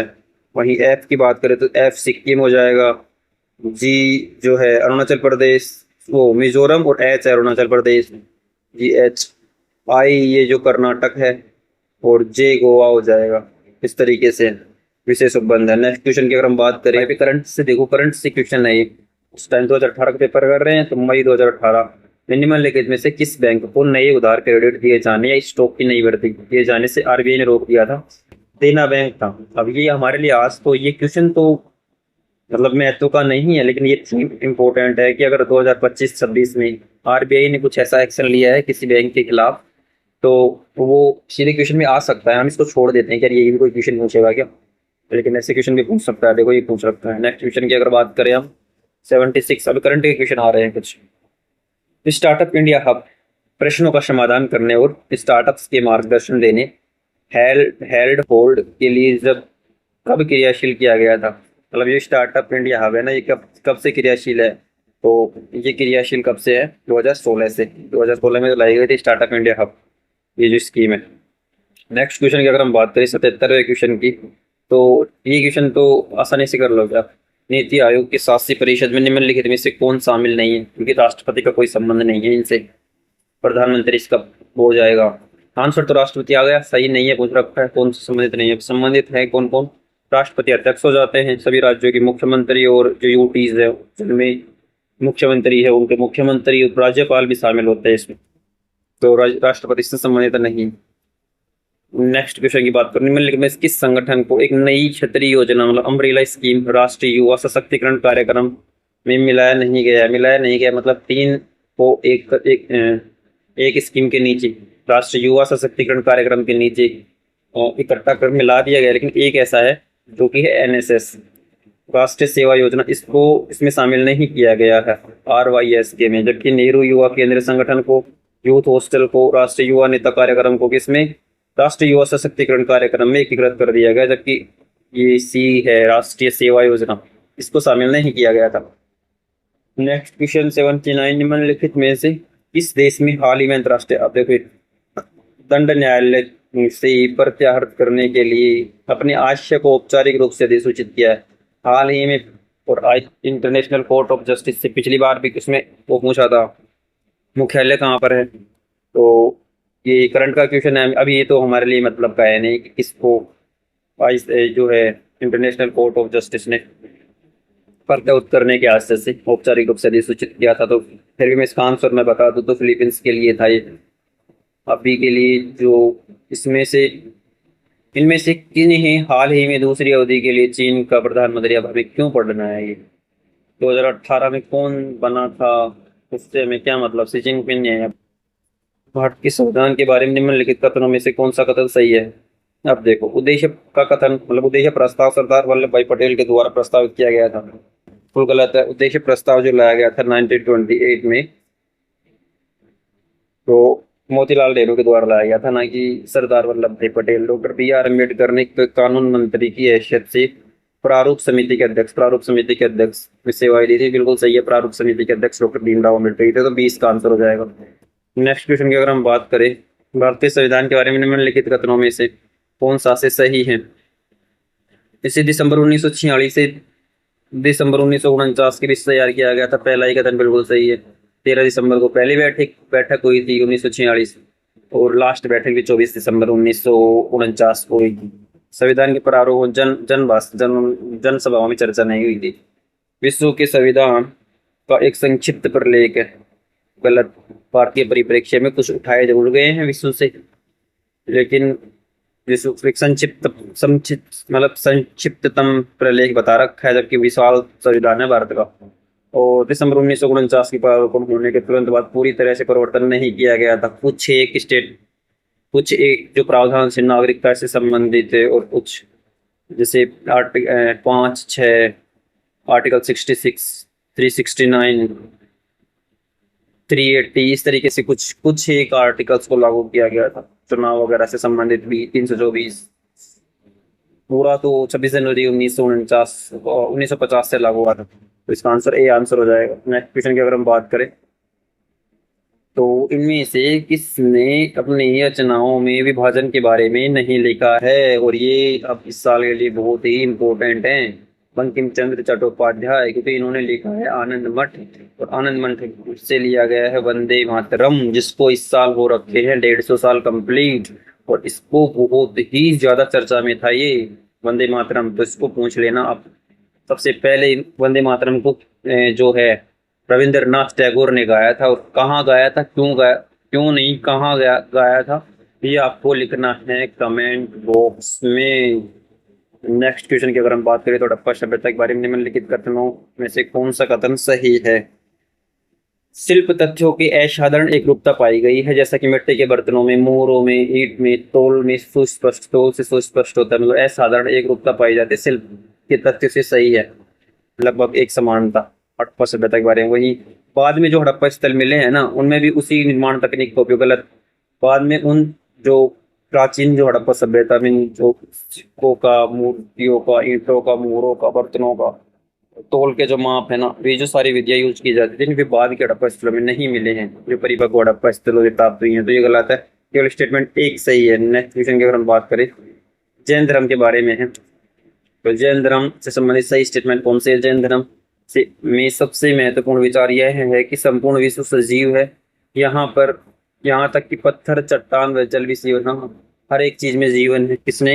एकमात्र ये जो है जैन धर्म है, यही तो मानता है कि हर एक चीज में। तभी तो जो जैन धर्म के मानने वाले होते हैं ना, वो मुंह पर भी मास्क लगा के रखते हैं ताकि कुछ कोई भी जीव की हत्या ना हो जाए। कर्म चक्र से स्वयं को मुक्त करने के लिए वैराग्यवादी तपस्या की आवश्यकता है, कठोर तपस्या का प्रावधान करते हैं। ये तो दोनों स्टेटमेंट सही है। नेक्स्ट क्वेश्चन की अगर हम बात करें, एक साइड में नाम दिया हुआ है और उसका पुराना नाम क्या था ये दिया गया है। तो जो किंगडम ऑफ स्वातिनी को स्वाजीलैंड, उसका पुराना पुराना नाम था। ये बिल्कुल सही आंसर है।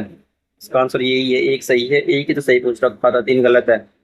किंगडम ऑफ स्वातिनी, इसका पुराना नाम क्या था? स्वाजीलैंड ही सही है। जबकि मालावी का पुराना नाम क्या था? मालावी था न्यासालैंड। और बोत्सवाना, बोत्सवाना का था बेचुआना लैंड, था बेचुआना लैंड, बेचुआना लैंड। बोत्सवाना। और जिम्बाब्वे का था रोडेशिया, रोडेशिया पुराना नाम। तो नेक्स्ट क्वेश्चन की अगर हम बात करें, तो इंडस डॉल्फिन जो दुनिया के एक विरला स्तनपायी है, भारत में मुख्य रूप से निम्नलिखित में से किस नदी में पाया जाता है? तो इंडस की बात हो रखी है। सिंधु जो डॉल्फिन है, गांगे डॉल्फिन तो गंगा में पाया जाता है, और ये जो इंडस डॉल्फिन है ना, ये व्यास नदी में पाया जाता है, व्यास नदी में। तो ये रेयर है, रेयर स्तनपायी है। नेक्स्ट क्वेश्चन की हम बात करें, तो 2018 में अंतर्राष्ट्रीय क्रिकेट से अपनी निवृत्ति, एबी डिविलियर्स क्रिकेट प्रेमी हो तो कमेंट बॉक्स में जरूर अपने फेवरेट जो खिलाड़ी है ना, तो उसका नाम जरूर लिखना अगर आप क्रिकेट प्रेमी हो। मैं तो हूँ। अभी हाल फिलहाल की बात करूँ तो मुझे सूर्यवंशी भाई की बैटिंग अच्छी लग रही है। इनमें से किस खिलाड़ी में मई 2018 में अंतर्राष्ट्रीय क्रिकेट में अपनी निवृत्ति की घोषणा? ये हमने पढ़ लिया एबी डिविलियर्स, लेकिन एक स्टेटमेंट बताता हूँ, वो एक फैक्ट और बता देता हूँ कि अगर ये विदेशी है तो इसके बारे में अगर पूछा है ना, तो फिर अभी हाल ही में जो काइन विलियमसन है ना, वो काइन विलियमसन, उन्होंने भी अभी रिटायर लिया है टेस्ट वगैरह से। तो इसको याद रखना आप। इसी थीम पर मैं वो फैक्ट बता रहा हूँ, तो इसका एविडेंस आंसर हो जाएगा। हाल ही में एक सौदे में निम्नलिखित में से कौन सी एक ई कॉमर्स कंपनी के एक बड़े पण मतलब हिस्सेदारी को एक अमेरिकी अंतर्राष्ट्रीय रिटेलर खुदरा व्यावसायिक संस्थान, इसको वॉलमार्ट के द्वारा उपार्जित किया गया है, खरीदा गया है? तो ये करंट का क्वेश्चन हो गया, 89 का क्वेश्चन करंट का क्वेश्चन है। और इसका जो आंसर है वो बी आंसर है, मतलब फ्लिपकार्ट ने खरीदा है। किसको? ई वाणिज्य कंपनी है फ्लिपकार्ट, इसने अमेरिकी बहुराष्ट्रीय रिटेलर वॉलमार्ट द्वारा उपार्जित किया गया है। नेक्स्ट क्वेश्चन की अगर हम बात करें, तो निम्नलिखित में से किस फिल्म को राष्ट्रीय फिल्म पुरस्कार 2018 का सर्वश्रेष्ठ फीचर पुरस्कार, इससे पिछली बार पूछा था, जो एक्टर था अक्षय कुमार के बारे में क्वेश्चन था, किस फिल्म के लिए ये दिया गया था? हर साल ये फिल्म फेयर अवार्ड है ना, इससे हर बार क्वेश्चन आ रहा है, तो आपको ये मिस नहीं करना है 2025 और 26 को। आपको अगर एक बार देख भी लोगे ना मोटा मोटा, तो आपको जो ऑप्शन वहां पे देखेंगे उनसे आंसर याद आ जाएगा। नेक्स्ट क्वेश्चन की इसका आंसर 90वें क्वेश्चन का अभी के लिए तो कोई इसका मतलब है नहीं, लेकिन अगर इसका आंसर था विलेज रॉक स्टार्स को। नेक्स्ट क्वेश्चन की बात करें, निम्नलिखित में से कौन सा समूह समान विचारधारा से संबंधित है? तो ये है ना जॉर्जी प्लेखनोव, वेरा जेसुलिच, एलेक्जेंड्रा कोलंताई, वाइव लेनिन। ये इनका जो सभी का जो विचारधारा थी वो लगभग मिलते जुलते सीखते हैं। तो इतना डीप में अगर आप पढ़ो तो ठीक है, वरना ऐसे क्वेश्चंस तो छोड़ भी सकते हो आप। 92 पेसा एक्ट के बारे में है, 1996 में। उपबंधित कौन सा, मतलब पंचायत, उसके फुल फॉर्म है पंचायत उपबंध अनुसूचित क्षेत्रों का विस्तार अधिनियम 1996 में लगा पेसा एक्ट। तो इसके बारे में एक सही स्टेटमेंट सही स्टेटमेंट कौन सा है? एक स्टेटमेंट चुनना है। तो पहला है, आम संसाधनों पर स्थानीय जनजाति समुदाय को अधिक अधिकार देता है, ठीक है। दूसरा स्टेटमेंट इसमें जो है वो अनुसूचित जनजातियों को आधिकारिक तौर पर अधिक हस्तांतरण देता है। 73वें संविधान संशोधन उपबंध वो अनुसूचित क्षेत्र तक विस्तारित है, ये भी सही हो गया, ये भी सही हो गया। और अनुसूचित क्षेत्र में स्थानीय पंचायतों के बेहतर नियंत्रण लाता है, पंचायतों के बेहतर नियंत्रण लाता है, ये भी शायद सही है। और इसमें एक चुनना था, इसमें 2 से ज्यादा सही हो रखे हैं, इसको छोड़ दिया गया है। यूपीएससी ने इस क्वेश्चन को छोड़ दिया गया है, मतलब 4 क्वेश्चन ड्रॉप किए थे टोटल इस साल, एक 2018 में 125 में से। निम्नलिखित में से किन पर आपसी मतभेदों का समाधान करने के लिए लोकसभा एवं राज्यसभा की ज्वाइंट सिटिंग बुलाई गई है। अभी तक केवल 3 बार ज्वाइंट सिटिंग बुलाई गई, एक तो दहेज प्रतिषेध और एक बैंक के लिए और एक आतंकवाद निवारण अधिनियम 2002। तो इसमें तो 1 2 3 आंसर आ जाएगा। 93वें क्वेश्चन में सी आंसर है। 3 बार बुलाई गई है, 1959, 1978, 2002 आतंकवाद निवारण में। नेक्स्ट क्वेश्चन की अगर हम बात करें तो निम्नलिखित में से किस आयोग ने किसी राज्य के राज्यपाल को हटाने के मुद्दे की जांच नहीं की? निम्नलिखित में से किस आयोग ने किसी राज्य के राज्यपाल को हटाने के लिए किसी विषय की जांच नहीं की? तो 94वें क्वेश्चन में जो आंसर है, जो ठक्कर आयोग था ना, उसने किसी राज्यपाल को हटाने के लिए कोई जांच समिति बनाई जाए, इसका प्रावधान किया था कि नहीं होनी चाहिए, जरूरी नहीं है। वो ठक्कर आयोग था, ठक्कर आयोग। 95वें क्वेश्चन की अगर मान निम्नलिखित में से कौन सा एक भारतीय संविधान की 8वीं अनुसूची में शामिल की गई भाषाओं का सही संयोजन है? 8वीं अनुसूची में से एक नेपाली है, कोंकणी है, तुलु नहीं है, संथाली है, उर्दू है, कोंकणी है, मैथिली है। ये लगभग सही है। सही लगभग क्या है? सही है। भोजपुरी नहीं है, भोजपुरी नहीं है। 8वीं तो भी आंसर आ जाएगा 95वें क्वेश्चन में। नेक्स्ट क्वेश्चन की अगर हम बात करें 96वें क्वेश्चन की, तो हाल ही में एक करंट का क्वेश्चन आ गया, किस राज्य ने सशस्त्र बल अधिनियम पूरी तरह हटा दिया गया? अप्सपा। तो हमें क्यों याद रखना है कि 2016 में किस में अप्सपा लगा था? मेघालय में। 15वीं अभी करंट के क्वेश्चन, इनको क्विक जल्दी से देखेंगे आप। इनसे थीम, बस थीम पकड़ लेना, कहाँ से क्वेश्चन पूछ रखा है। उन्हीं थीमों को 2026 के लिए जब भी आप एग्जाम दे रहे हो उसके 1 2 साल पहले ही वाले उस थीम से, मतलब उस थीम से रिलेट कर लेना, आपको चेक कर लेना। 97वें क्वेश्चन की बात करें तो नई दिल्ली आंसर है इसका। एशिया जन संसार सम्मेलन 2018 कहाँ आयोग हुआ था? बाद में पीले अक्षरों के साथ काली नंबर प्लेट वाली कारें हैं। पीले अक्सर पीले हैं और प्लेट काली नंबर वाली हैं, तो इसका मतलब क्या है? तो इसका मतलब है विदेशी कंसुलेटों के वाहन नहीं, वाणिज्यिक वाहन, ट्रक, टैक्सियां, इसके लिए तो येलो होती है। स्वयं चालन सेल्फ ड्राइविंग के लिए किराए पर उपलब्ध वाणिज्यिक वाहन, ये बिल्कुल ये सही है। अगर जो प्लेट नंबर है ना, प्लेट नंबर तो येलो कलर में होंगे और जो पीछे जो बैकग्राउंड होता है वो ब्लैक हो, तो इसका मतलब है कि वो सेल्फ ड्राइविंग के लिए किराए पर उपलब्ध कार है, मतलब किराए पर ली गई कार है वो। निम्नलिखित मई 2018 करंट का क्वेश्चन आ, इनमें से 92 वर्ष की उम्र में मलेशिया के प्रधानमंत्री के रूप में कौन निर्वाचित हुए हैं? Mahathir Mohamad. ये भी क्वेश्चन मई 2018 में भारत और नेपाल में कौन से 2 स्थानों के बीच बस सेवा आरंभ की गई? 100वें क्वेश्चन में अयोध्या से जनकपुर, ये लोग अयोध्या श्री राम, भगवान श्री राम, और जनकपुर माता सीता मैया, उनके जो जन्म स्थान मानते हैं ना अयोध्या और जनकपुर को जोड़ने के लिए 2018 में। तो अब हमें ये समझ में आ रहा है कि एक तो प्रधानमंत्री याद करने कोई हाल फिलहाल में वो कुछ जस्ट ज्यादा एज हो जाए या कुछ विशेष कोई स्पेशल योग्यता कुछ हो, तो दूसरा और भारत से संबंधित और उससे पड़ोसी राज्यों में कोई स्पेशल कोई सेवा वगैरह तो कोई स्टार्ट तो नहीं की गई है, वो देख लेंगे। 2018 में निम्नलिखित में से किस देश ने इजराइल में अपना दूतावास तेल अवीव से यरूशलेम में पुनः स्थापित ट्रांसफर किया है? अमेरिका ने किया है दूतावास को तेल अवीव में। कहाँ से? यरूशलेम की राजधानी से। इनमें से कौन बुद्ध की धात्री माँ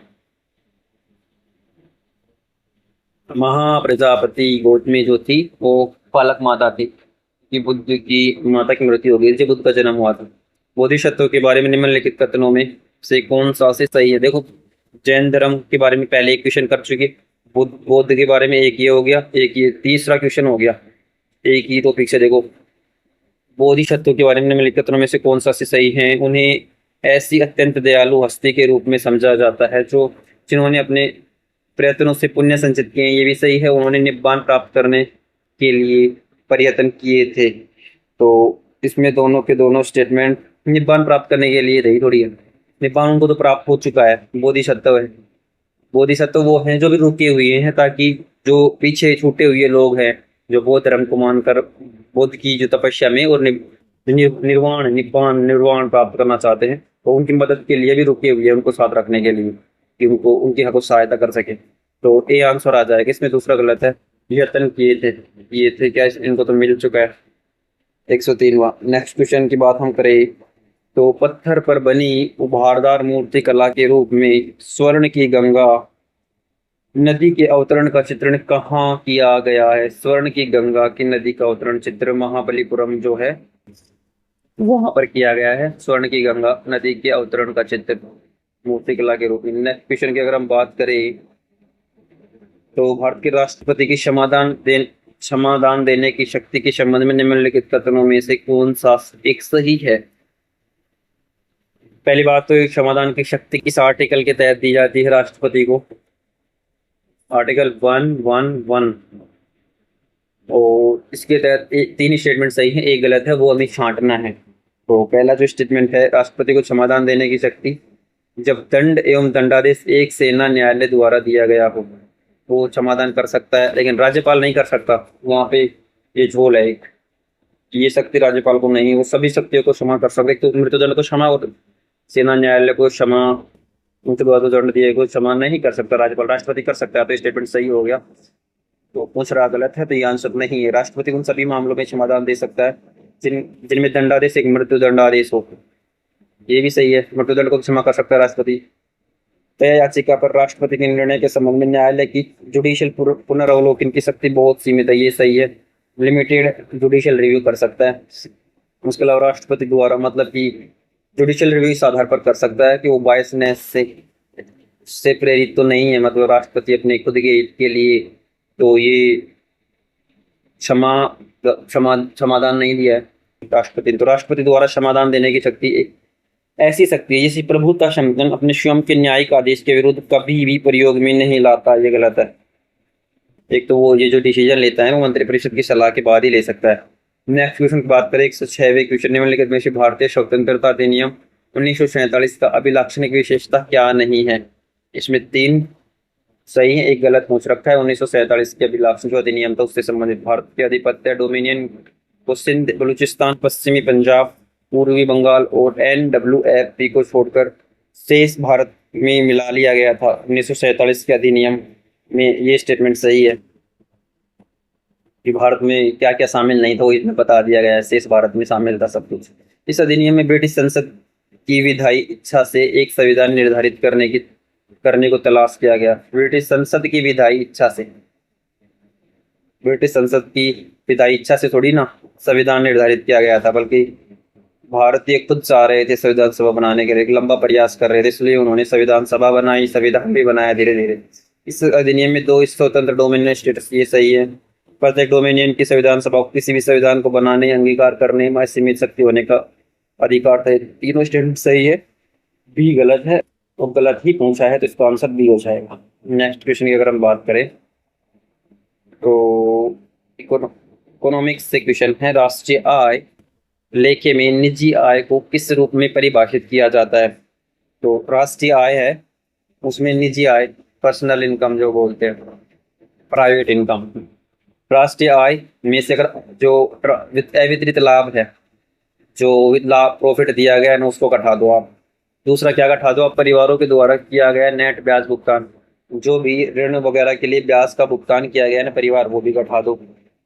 राष्ट्रीय आय की बात हो रखी है और उसमें अगर आपने किसी कंपनी ने टैक्स लिया है वो घटा दो। लेकिन जोड़ना क्या है?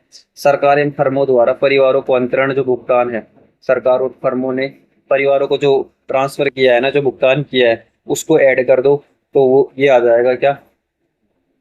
निजी आय, PI, निजी आय, प्राइवेट इनकम जो है उसके रूप में, पर्सनल इनकम जो है उसके रूप में परिभाषित किया जाएगा। ये सही हो जाएगा बिल्कुल। राष्ट्रीय आय में से आपको अवितरित लाभ, परिवारों द्वारा किया गया नेट ब्याज भुगतान, कंपनी कर को घटाना है, साथ में सरकार इन फर्मों के द्वारा परिवार आय का अंतरण में जो भुगतान किए गए हैं ना, उनको आप ऐड कर दो तो निजी आय निकल के आ जाएगा। इसके अलावा नेक्स्ट क्वेश्चन की अगर हम बात, बाकी तीन गलत हो जाएंगे। नेक्स्ट क्वेश्चन की अगर हम बात करें, संकुचित धन, नैरो मनी की बात करें तो भारतीय रिजर्व बैंक द्वारा किस प्रकार परिभाषित किया जाता है? वो ये M1 जिसको बोलते हैं, M1 को संकुचित मनी बोलते हैं, एक करेंसी। इस क्वेश्चन को छोड़ दिया गया है, वैसे ओवरऑल देखो ना तो इस क्वेश्चन को भी ड्रॉप किया गया है। तो money in circulation, demand deposit, वाणिज्यिक बैंकों की नेट सावधि जमा नहीं, डाकघर बचत, ये तो M2 हो जाएगा। और करेंसी नोट, सिक्के, डी डिमांड डिपॉजिट हो गए, वाणिज्यिक बैंकों द्वारा रखा गया नेट मांग जमा, वाणिज्यिक बैंकों द्वारा नेट, ये M4 हो जाएगा, ये M0 हो जाएगा। M1 का इसमें दिया ही नहीं गया था, तो ये क्वेश्चन को छोड़ दिया गया। अब 190 क्वेश्चन का आंसर देख लो आप। ये आंसर है निम्नलिखित में से किसके साथ गुणक निमंतर होता है? मनी मल्टीप्लायर होता है ना, कब सब निमंतर कब होता है? ये होता है निमंतर उपभोग के साथ निम्न सीमांत प्रवृत्ति हो जाए। आप उपभोग की प्रवृत्ति है ना लोगों की, वो एकदम कम हो जाए, उपभोग की प्रवृत्ति कम हो जाएगी, तो जो गुणक है ना मनी मल्टीप्लायर, वो भी कम हो जाएगा। उपभोग की प्रवृत्ति पर डिपेंड करता है मनी मल्टीप्लायर। तो उपभोग की निम्न सीमांत प्रवृत्ति इसका आंसर हो जाएगा। निम्नलिखित में से किसे एक ने भारत में हरित पहल के रूप में जाना जाता है? भारत में जो ग्रीन इनिशिएटिव के रूप में किसे जाना जाता है? इस पे भारतीय हरित राष्ट्रीय राजमार्ग मिशन, ये सही है। ग्रीन ग्रीन पहल के तहत ये तो आएगा। स्वच्छ कोयला प्रौद्योगिकी के लिए अनुसंधान एवं विकास, कोयला, स्वच्छ कोयला के लिए ये भी ग्रीन में ही आएगा, ग्रीन हरित पहल। राष्ट्रीय हरित गलियारा कार्यक्रम जो है, वो तीनों के तीनों ही जो है ये, वो भारत के हरित पहल के रूप में जाने जाते हैं, तो डी इसका राइट आंसर हो जाएगा। नेक्स्ट क्वेश्चन की अगर हम बात करें, 12 क्वेश्चन की, तो भारतीय वाणिज्य केंद्रों में से किसका मध्य 18वीं शताब्दी के बाद पतन हुआ था? 18वीं शताब्दी के मध्य के बाद में किसका पतन स्टार्ट हो गया था वाणिज्य केंद्रों के रूप में? मद्रास का, क्योंकि ज्यादा फोकस ये करने लग गए थे 18वीं शताब्दी के मध्य, मतलब 1764, 1756, पलासी और बक्सर, फिर धीरे धीरे जो बक्सर का युद्ध, इसके बाद में इनका जो मेन फोकस हो गया था ना, वो कलकत्ता बंगाल हो गया था, और धीरे धीरे मद्रास है जो धीरे धीरे इसका पतन होना शुरू हो गया था। नेक्स्ट क्वेश्चन की हम बात करें, 113वें क्वेश्चन की, तो 19वीं शताब्दी के तो एंड में और 20वीं शताब्दी के स्टार्टिंग में बंगाली नाट्य कला में एक अग्रणी हस्ती विनोदिसी दासी के बारे में निम्नलिखित कथनों में से कौन सा सही है? कलकत्ता के स्टार थिएटर 1883 की स्थापना में आदि प्रवर्तकों में से एक थी, बिल्कुल सही है। और 1990 से 1913 के बीच में अपनी आत्मकथा थी आमार कथा, आमार सोनार बांग्ला मत लिख देना, वो तो रविंद्रनाथ टैगोर की थी, लेकिन आमार कथा है ना मेरी कहानी, को धारावाहिक रूप में प्रदर्शित किया गया था, किसकी थी? ये विनोदिनी दासी है उनकी। ये दोनों सही है, स्टेटमेंट दोनों सही है, सी आंसर इसका राइट आंसर है। नेक्स्ट क्वेश्चन की हम बात करें, तो पर्यावरण संरक्षण से संबंधित मामलों का शीघ्र निपटान करवाने के लिए राष्ट्रीय हरित ट्रिब्यूनल किसके अंतर्गत स्थापित किया गया था? कौन सी पंचवर्षीय योजना के तहत जो ग्रीन ट्रिब्यूनल है ना, वो स्थापित किया गया था? तो 11वीं पंचवर्षीय योजना जो थी उसके तहत, जो 2012 तक थी, 2007 से 2012 तक। और ग्रीन ट्रिब्यूनल्स कब बना था? 2010 में जो NGT एक्ट लाया गया था 2010 में, ग्रीन ट्रिब्यूनल उसी के तहत बना था। तो इस टाइम पे कौन सी पंचवर्षीय योजना चल रही थी? 11वीं। पंचायतों के संबंध में निम्नलिखित कथनों में से कौन सी कथन सही नहीं है? पूछ रखा है। पंचायतों के सदस्य सीधी ग्राम सभा द्वारा चुने जाते हैं, गलत स्टेटमेंट बताना है, पहला कथन सही है। दूसरा स्टेटमेंट की अगर हम बात करें, पंचायतों के चुनाव का आयोजक राज्य निर्वाचन आयोग के द्वारा किया जाता है, ये दोनों स्टेटमेंट सही है। आपको ना ये बताना है कि ये जो है पंचायतों का चुनाव के लिए जो राज्य निर्वाचन आयोग है ना, उसके लिए जो आर्टिकल कौन सा है, तो 43 के आगे कौन सा है? ABCDEFG कौन सा है? I है, J है, ये आपको बताना है पंचायतों के लिए। केंद्रीय सरकार कानून द्वारा किसी पंचायत को कर उगाही के लिए प्रग्रहित कर सकती है, राज्य विधानमंडल को है ये अधिकार, कर लगाने, कर उत्सर्जन उत्साधन के लिए पंचायतों के लिए अधिकार राज्य विधानमंडल को है ना, कि केंद्र सरकार को। तो ये गलत हो जाएगा और यही हमारा आंसर हो जाएगा, क्योंकि सही नहीं है तीसरा था। प्रत्येक पंचायत अपनी प्रथम बैठक में आयोजन की तिथि से आरंभ करके 5 वर्ष तक कायम रहती, हाँ कार्यकाल 5 वर्ष का होता है। नेक्स्ट क्वेश्चन की हम बात करने में लेकिन में से कौन सा विषय ऐसा है जिसे मूल कर्तव्य या DPSP तक तो दोनों में स्थान मिला है? मतलब इन चारों में से कौन सा है जो DPSP में भी है और फंडामेंटल ड्यूटीज में भी है? तो लोक संपत्ति की सुरक्षा, लोक संपत्ति की सुरक्षा केवल फंडामेंटल ड्यूटीज में है, तो ये नहीं आएगा। पर्यावरण वन्य जीव की रक्षा, ये सही है, जो कि आर्टिकल 48A तो DPSP में हो गया, और जो फंडामेंटल ड्यूटीज में है ही, हमें वनों की वन्य जीवों की रक्षा करनी है। हमारी सामाजिक संस्कृति ये फंडामेंटल ड्यूटीज में केवल है। सहकारी समितियों को प्रोत्साहन ये केवल DPSP में है। ये जो पर्यावरण और वन और वन्य जीवों की रक्षा है ये दोनों में है समाहित है। नेक्स्ट क्वेश्चन की अगर हम बात करें तो निम्नलिखित में से कौन सा राज्य की नीति के निदेशक तत्वों का एक हिस्सा नहीं है? डीपीएसपी से सेकंड क्वेश्चन लो। इनमें से 3 हैं, एक नहीं है। सभी नागरिकों के लिए समान नागरिक संहिता यूसीसी आर्टिकल 44, ये सही है, ये है डीपीएसपी में। कार्यपालिका में से न्यायपालिका की शक्तियों का पृथक्करण है, आर्टिकल 50 में ये भी है। पोषण स्तर में जीवन स्तर के उन्नयन हेतु राज्य के कर्तव्य। वैज्ञानिक मनोदशा, इंसानियत का उन्नयन, अन्वेषण, जिज्ञासा की भावना, ये तो फंडामेंटल ड्यूटीज में है, तो ये इसका सही आंसर हो जाएगा। पोषण स्तर मतलब बेहतर पोषण स्तर मिले, इसके लिए राज्य की जिम्मेदारी है, तो ये भी डीपीएसपी में है।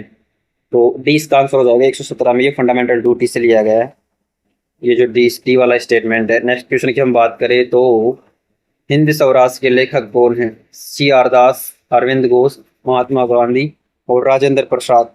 तो हिंद स्वराज किसकी है? ये रचना महात्मा गांधी जी की है। नेक्स्ट क्वेश्चन की अगर हम बात करें तो बौद्ध ग्रंथ जो है मध्यम निकाय, वो किस भाषा में है? वो जो ये मध्यम निकाय है, पहली बात तो ये बौद्ध धर्म से संबंधित है, ऐसे पूछ सकते हो किस भाषा में है? पाली भाषा में। और जो कि बौद्ध धर्म है ना, जो स्थानीय पाली प्राकृत भाषा को बढ़ावा दे रहा था, खास जैन धर्म खासकर प्राकृत को और बौद्ध पाली को विशेष महत्व होता, तो जो मध्यम निकाय है वो पाली का है, पाली भाषा का है। नेक्स्ट क्वेश्चन हम बात करें 120वें क्वेश्चन की। भारत और अमेरिका की संघीय व्यवस्था निम्नलिखित में से किस पहलू के सिवाय अन्य सभी में भिन्न है? तो मतलब सिमिलरिटी पूछ रखा है, सिमिलरिटी, दोहरी सरकार, नागरिक न्यायालयों की दोहरी प्रणाली, नागरिक दोहरी प्रणाली, दोहरी नागरिकता और उच्च सदन में राज्यों का प्रतिनिधित्व, उच्च सदन में राज्यसभा में राज्यों का प्रतिनिधित्व। तो देखो ये सारे, ये तो बिल्कुल अलग अलग हो जाएंगे। सिमिलरिटी एक दोहरी सरकार की है, ये सिमिलरिटी हो जाएगी। 120 में डी आंसर है। नेक्स्ट क्वेश्चन की अगर हम बात करें, क्योंकि भारत में तो एकल नागरिकता है, एकीकृत न्यायपालिका भी है और उच्च सदन में राज्यसभा में राज्यों का प्रतिनिधित्व तो है। इसमें नहीं, मुझे नहीं, ऑफिशियल आंसर के हिसाब से तो इसमें डी आंसर लग रहा है ना, डी दिया गया है, लेकिन ऐसा क्यों लग रहा है कि ये है जो सिमिलर है भारत और यूएसए में है? ये आंसर आना चाहिए, क्योंकि राज्यसभा का राज्यों, राज्यसभा में राज्यों का प्रतिनिधित्व दोनों में है, वहां पे भी है, वहां के सीनेट और भारत की राज्यसभा। लेकिन दोहरी सरकार की बात करें तो अमेरिका में तो एक गहरी दोहरी सरकार थोड़ी ना है, भारत में दोहरी सरकार है, वहां पे भी है ही। खैर सेंट्रलाइज में जैसे डोनाल्ड ट्रंप हो गया, राज्यों की अलग से सरकार हो गई, थोड़ा कंफ्यूजन सा क्वेश्चन है। नेक्स्ट क्वेश्चन की हम बात करें तो 121वें क्वेश्चन की बात करें तो भारत के राष्ट्रपति को यह शक्ति है कि वह किसी मामले में मंत्रिपरिषद के पास पुनर्विचार के लिए बिल को वापस भेज सकता है। तो किस संविधान संशोधन के द्वारा यह सम्मिलित किया गया था? 42वें में तो जो राय थी ना, सलाह राष्ट्रपति के लिए बाध्यकारी बना दी गई थी मंत्रिपरिषद की। लेकिन 44वां जो संविधान संशोधन था उसमें एक थोड़ी सी मतलब एक छूट सी दे दी गई थी कि आप एक बार कोई भी विधेयक आता है ना राष्ट्रपति के पास, उसको वापसी संबंधित जो सदन है उसमें भेज सकता है। लेकिन इसमें जो है अगर वो वापसी पुनः पारित होकर चला जाए राष्ट्रपति के पास, प्रेसिडेंट के पास, तो कंपलसरी हो जाता था उसको हस्ताक्षरित करना। तो 44वां संविधान संशोधन में किया गया था प्रावधान।